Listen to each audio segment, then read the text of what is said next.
আগামী ফেব্রুয়ারির জাতীয় নির্বাচন হবে ন্যায় বিচার এবং জনগণের কাছে ক্ষমতা ফেরানোর অঙ্গীকার প্রতিষ্ঠার।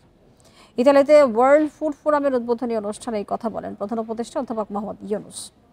সোমবার ইতালির রোমে জাতিসংঘের খাদ্য ও কৃষি সংস্থা FAOর অনুষ্ঠানে যোগ দেন তিনি। অধ্যাপক ইউনূস আরও বলেন, তরুণ প্রজন্ম নতুন এক বাংলাদেশ গড়েছে, যেখানে শাসন ব্যবস্থার কেন্দ্রে রয়েছে মানুষের অধিকার। প্রধান উপদেষ্টার প্রেস উইং জানায়, গ্লোবাল অ্যালায়েন্সের অফিস পরিদর্শন করবেন অধ্যাপক ইউনূস।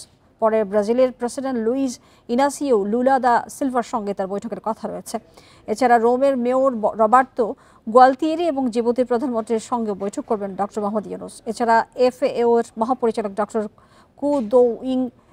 কুদৌইউ প্রধান উপদেষ্টার সঙ্গে সৌজন্য সাক্ষাৎ করবেন।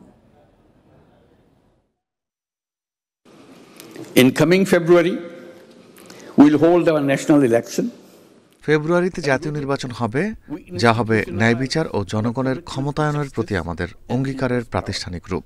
গত বছর বাংলাদেশের মানুষ শান্তিপূর্ণভাবে তাদের শক্তি পুনরুদ্ধার করেছে গণতন্ত্র, শান্তি ও মানবাধিকারের জন্য।